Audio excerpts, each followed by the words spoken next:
Hello everyone, welcome to a new chess video, or maybe I should say a great chess video, because today I'm bringing you one of your favorite videos. I'm going to show you how to beat your chess opponents very quickly. And I'm not going to show you traps that don't work or anything like that, but quite the opposite. I've chosen the most successful traps in the world that over 2 million people fall for, and I'm going to show them to you. Why? Because it's been proven with over 2 million people that these traps actually work. For example, in this first trap I'm going to show you with the black pieces, you're going to win in just 3 moves. You'll be amazed, or 4 moves, because from there everything just flows. You only have to memorize the first 4 moves and you'll see that you'll win many games quickly. It happens in the double king pawn opening. When they play knight to f3, look, it's the most natural thing in the world. They attack your pawn and you defend with the knight. And they play bishop to c4. Well, on the next move, you're already going to set the trap. I have to be honest with you today, dear followers. I didn't feel like recording the video at all. It's a rainy day. I can't always feel like recording a video every day. But I can take the day in 2 different ways, right? I stay lying on the couch, I don't feel like doing anything. Or I get up and record the video anyway, for my followers who above all deserve it. And here we are, right? This is a reflection, forgive me for the reflection, that you can take home with you in your daily life too. That day when you don't feel like going to the gym or doing anything, well, you get up, you have the decision in your hands to make the day much better than you expect. And right now, I'm very happy to have made this decision. So if you're watching this video, please leave me a like. I deserve it. I've worked hard on this for all of you. Forgive me for this long talk, and let's get to the trap. Look at this move right here. It's a move that looks terrible. Why? Because we're giving away this pawn right here. Look at this, okay? We give away this pawn here, and it looks like a total disaster. They're attacking this spot here with 2 pieces. We're down a super important pawn. This knight is left super awkward in the center of the board, undefended. It seems like everything is lost. However, if they take this pawn here for free, they've already lost the game, just as you hear it. The correct move here is to bring the queen to make this attack here and this attack here. The white pieces will say, well, I don't care at all. You haven't stopped me from anything. I can keep winning the game. Defended by the bishop, I attack your rook, and I also attack your queen. And this is where we're first going to play queen takes pawn, a brutal move with a double exclamation mark. We attack the rook. First, they can't take here, because we take with check, and it wouldn't just be check, it would end up being checkmate, right? So they can't capture this rook here. Instead, what they have to do is defend this rook first, the only move coming here. And now we simply only have to do queen takes pawn check. They have to block. If they block with the queen, thanks, because they're giving it to us. And if they block with the bishop, notice that the king is trapped by his own pieces. We're going to deliver this beautiful checkmate with the knight. This bishop can't capture it because it's pinned by the queen. So when you play e5, knight f3, knight c6, and bishop c4, remember the trap is knight d4. Very important, they only fall for the trap if they take the free pawn, right? If they take the free pawn, they have fallen for the trap. We come with the queen, right, to g5 to attack the knight and attack this point. So they have fallen for the trap, but there is a way to escape this trap, obviously. Otherwise, everyone would lose every game in the world. It only works when they take our free pawn. This trap, do you know how I first learned it? It was spectacular. My chess teacher did it to me when I was playing in my country's championship, okay, at 8 years old. I thought I was king of the world because I was beating all the kids. And my teacher came and went boom, and I said, I can't believe I'm going to beat my teacher. He blundered a pawn. And my teacher went bam, and then he told me all that glitters is not gold. And from then on, I started to focus a bit more, and he taught me the good move was knight takes knight. Okay? If we play knight takes knight, it's true we can play it without any problem with the black pieces. We simply recapture here. However, the trap didn't work.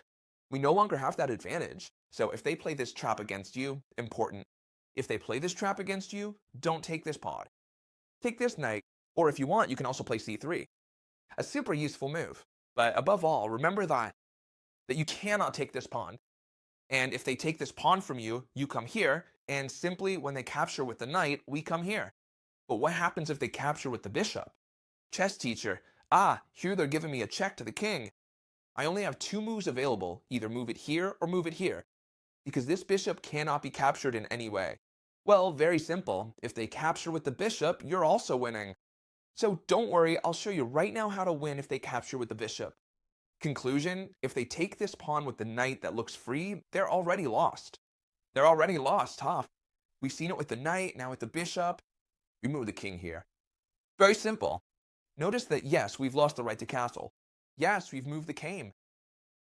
Yes, we're down 2 pawns, but don't worry, because now it's white's turn and we have several threats.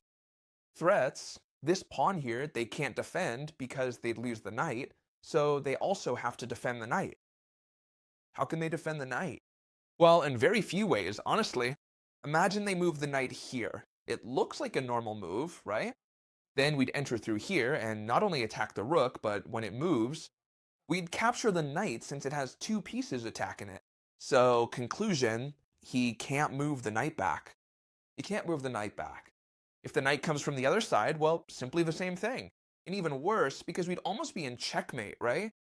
We take here, they'd have to move the rook, then we'd give this check, and the same thing as before would happen. It'd be checkmate in a few moves. Therefore, we conclude that after moving the king away, there's no move that saves it. It seems the only one that might save it is to castle. Okay, you should know this in case they castle on you. Castle, then what should we do? Take this knight, right? We'd be a knight up, and now we should just continue the game. They'd surely kick this knight out. We'd have to retreat it. I recommend you retreat it right here to see if they trade this bishop, and you should play this game. A more even game, because your king is a little bit exposed. True, and you're also 2 pawns down, but you're a knight up. So it's enough material to win the game, and that would be the worst case scenario for you. If they come with the bishop and then castle, this would be the worst case for you. However, you'd still be a knight up. There's also a trap that millions of people fall for. Millions with the queen's pawn. So what do you think? Look, I've explained the trap with the king's pawn. If they play king's pawn, boom, you hit them with the most successful trap of all. If they play queen's pawn, well, you can play this one here. A very interesting trap. We play double king's pawn, okay? They play queen's gambit. This trap is maybe a bit more advanced. Why? Simply because the queen's gambit isn't usually played by people with 500 elo. It's played by people at a more advanced level. However, the success rate is exactly the same. If they play queen's gambit, don't worry. We play e6. Like the orthodox defense, we play e6 and defend this pawn, so if they trade it, we just capture here.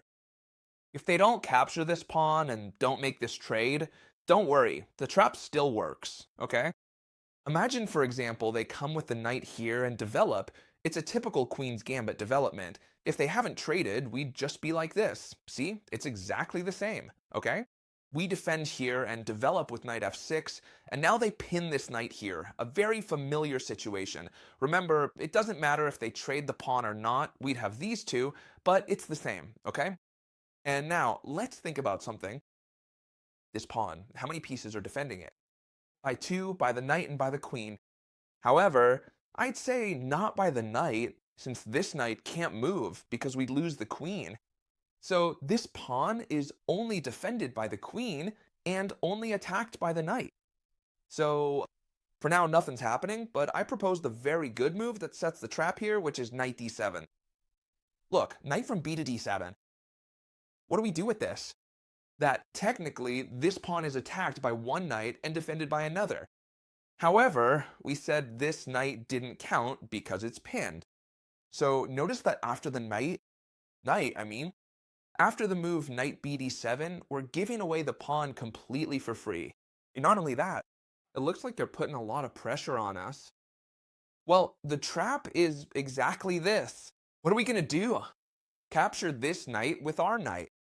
We don't care at all if they capture our queen. We have an extra piece. You'll say, yes, chess teacher, but now you have an extra piece, but it's useless because they took your queen. Right, but after this wonderful move right here, check. Notice that the king can't go anywhere, not here either. The only piece that can get between the king and the bishop is the queen. And now, look, you've won the queen too. And what we'll do is the following. Instead of capturing directly, which would be a good move, an even better one is to capture the bishop with the king. Notice that we've captured two pieces, right? And they took the queen. It's important to keep count because otherwise you'll find tricks where you win the queen but end up losing, right? We're two pieces ahead. Now, whether they capture the bishop or let it be captured, it's the same because they've captured a piece and we recapture the queen. Conclusion, we've captured two pieces, the knight and the bishop, and they've only captured one, the bishop.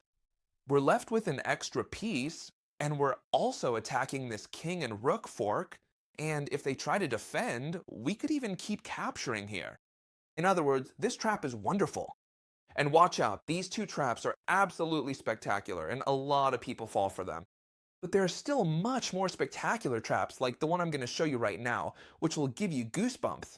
No. Seriously now, if you like chess, you're going to be amazed by this trap because I'm sure you don't know it. And it's for winning in very few moves. You're going to flip out, very few, against the London system.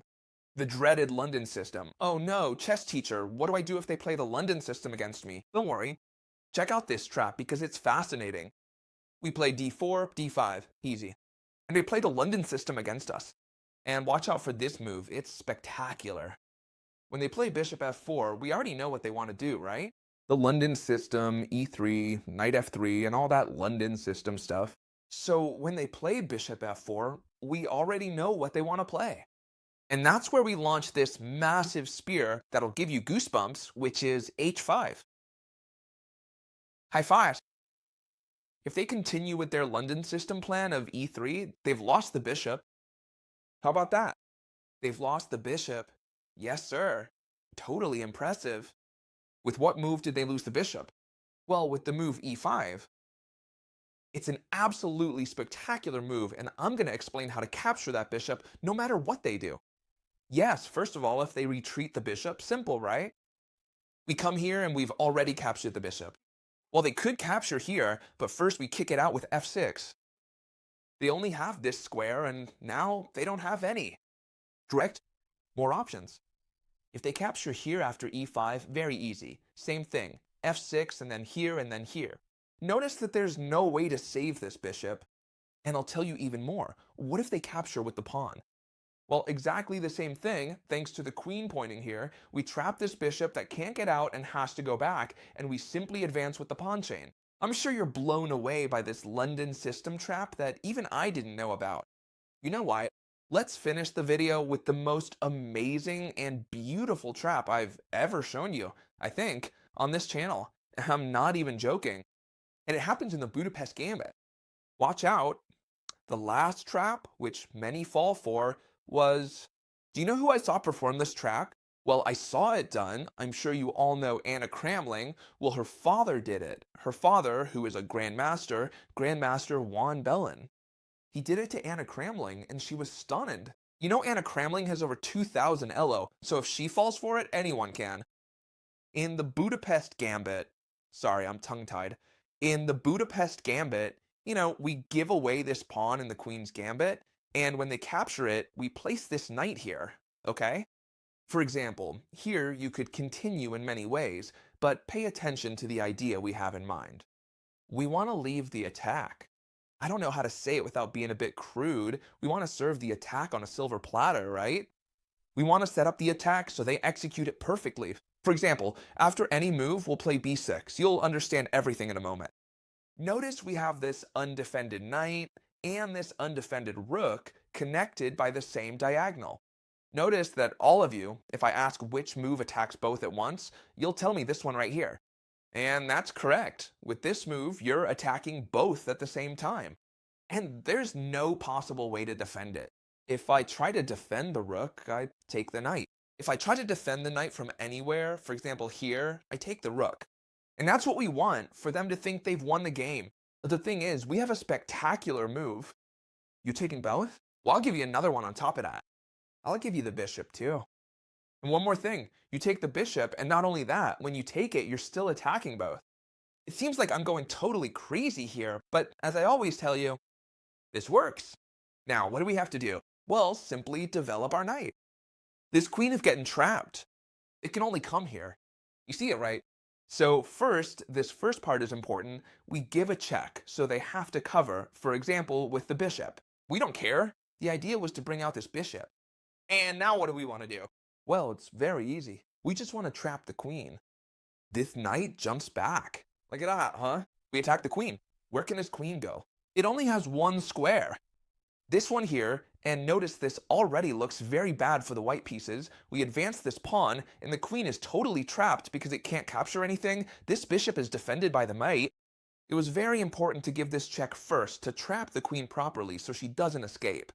Check out these spectacular traps based on statistics. So many people fall for these traps. This one's the most spectacular, and fewer people fall for it, it's true, but they're all totally incredible. Give me a big thumbs up, please. Because I didn't want to record. I wasn't feeling it at all. And I worked hard on it so you'd have a spectacular and super nice video today on the channel. So you're the best community in the world. I have to tell you, you already know it. Give me a big thumbs up, leave me a nice comment, and I'll see you in the next video, friends. Bye.